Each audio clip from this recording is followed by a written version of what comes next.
السلام علیکم ناظرین، اسٹرینجر سجیشنز کی ایک اور نئی ویڈیو کے ساتھ آپ کی خدمت میں حاضر ہوں۔ ناظرین، آج کی میری ویڈیو اپنے اندر خود ایک میسج لیے ہوئے ہے۔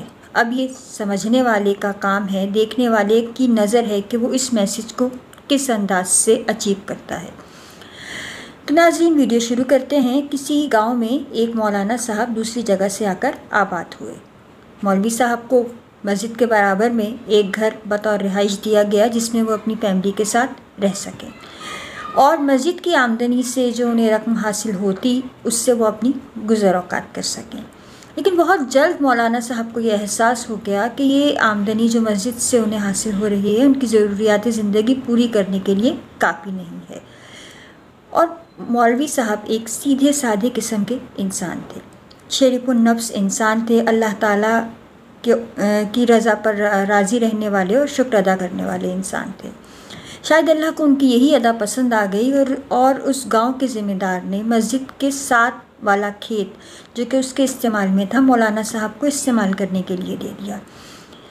زمیندار ایک خدا ترس آدمی تھا، اس کو مولوی صاحب کی مشکلات کا اندازہ ہوا اور کچھ باتیں گاؤں والوں کے ذریعے بھی معلوم ہوئی، تو اس نے مولوی صاحب سے کہا کہ آپ یہ کھیت مجھ سے لے لیجئے اور اس پر کاشت کر کے اپنا گزارا کیجئے، اور آپ جب یہاں سے جائیں گے تو مجھے واپس کر دیجئے گا۔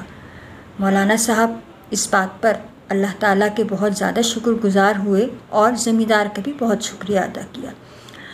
اب مولانا صاحب نے کھیت کو 2 حصوں میں تقسیم کیا۔ ایک چھوٹے حصے پر روزمرہ ضرورت کے لیے سبزیاں کاشت کیں اور ایک بڑے حصے پر سالانہ منافع حاصل کرنے کے لیے گندم بو دی۔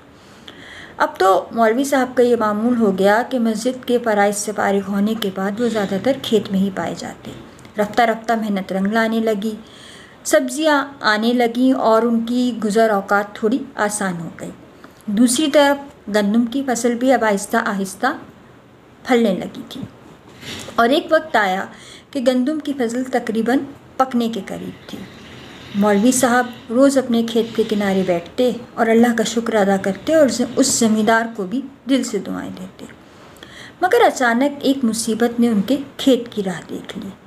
ہوا کچھ یوں کہ ایک آوارہ گدھا کہیں سے چرتا ہوا ادھر آ نکلا۔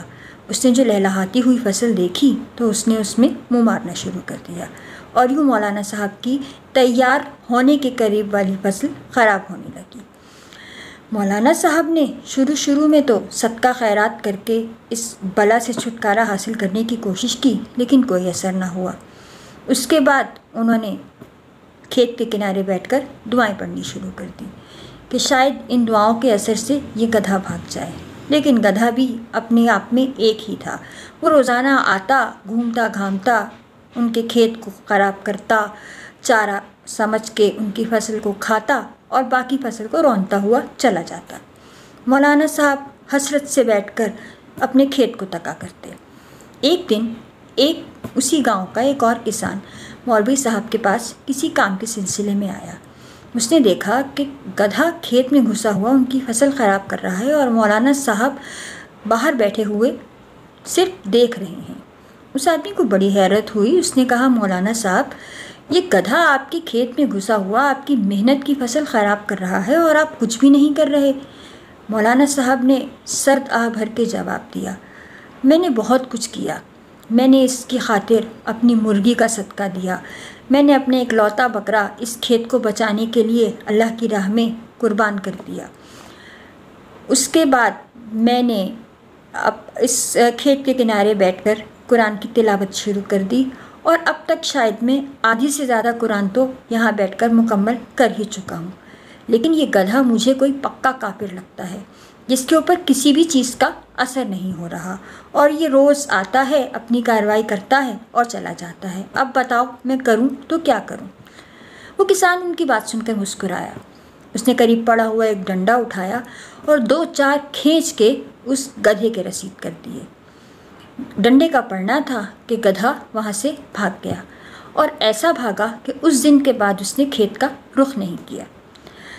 مولوی صاحب بہت خوش ہوئے اور اس کسان کے شکر گزار ہوئے کہ اس کی وجہ سے ان کی بقیہ فصل جو ہے وہ خراب ہونے سے بچ گئی۔ کچھ عرصے بعد جب کٹائی کا سیزن آیا اور مولوی صاحب کو منافع حاصل ہوا، تو انہوں نے جا کر اس زمیندار کا بھی شکریہ ادا کیا اور بالخصوص اس کسان کا شکریہ ادا کرنے گئے جنہوں نے اس گدھے کی مصیبت سے ان کو نجات دی تھی۔ جب مولانا صاحب اس کسان کے پاس پہنچے اور اس سے کہا کہ بھائی تمہارا شکریہ، اگر آج مجھے یہ جو منافع حاصل ہوا ہے یہ تمہاری بدولت ہوا ہے، نہ تم اس دن اس گدھے کو بھگاتے اور نہ میری فصل بچتی۔ اس کسان نے مولانا صاحب سے ایک سوال کیا۔ انہوں نے کہا مولانا صاحب آپ بے شک مجھ سے زیادہ قرآن کا علم رکھتے ہیں، آپ کی معلومات مجھ سے زیادہ ہے، لیکن آپ جانتے ہیں کہ اتنا صدقہ خیرات کرنے کے باوجود اور قرآن پڑھنے کے باوجود وہ گدھے کی مصیبت آپ کے سر سے کیوں نہیں ٹلی؟ مولوی صاحب کے پاس کوئی جواب نہ تھا۔ اب اس کسان نے کہنا شروع کیا، مولانا صاحب میں زیادہ تو نہیں جانتا، ہاں صرف اتنا جانتا ہوں کہ قرآن شفا بھی ہے، قرآن میں بلاؤں سے نجات کا ذریعہ بھی موجود ہے اور قرآن باعث برکت بھی ہے۔ قرآن کی عظمت سے میں انکار نہیں کر رہا، لیکن آپ مولوی صاحب ہونے کے باوجود قرآن نے آپ کی زبان سے اثر کیوں نہیں کیا؟ کیونکہ قرآن کے ساتھ ساتھ عمل بھی ضروری ہے۔ اگر آپ یہ بات سمجھ جاتے اور پہلے ہی دن وہ ڈنڈا اٹھا کر اس گدھے کو مار دیتے تو نہ آپ کی مرغی آپ کو صدقہ کرنا پڑتی اور نہ وہ بکرا آپ کو قربان کرنا پڑتا۔ آپ نے جس گدھے کے خاطر اپنی مرغی اور بکرے کا صدقہ کیا وہ گدھا اس کے لائق نہیں، صرف ایک ڈنڈے کے لائق تھا۔ جس دن اسے اس کے مطلب کا ڈنڈا مل گیا اس نے وہاں سے فرار حاصل کر لیا۔ ناظرین، میں نے کہا اس کہانی کو ہر سننے والا اپنے حساب سے اپنے اندر جذب کرے گا۔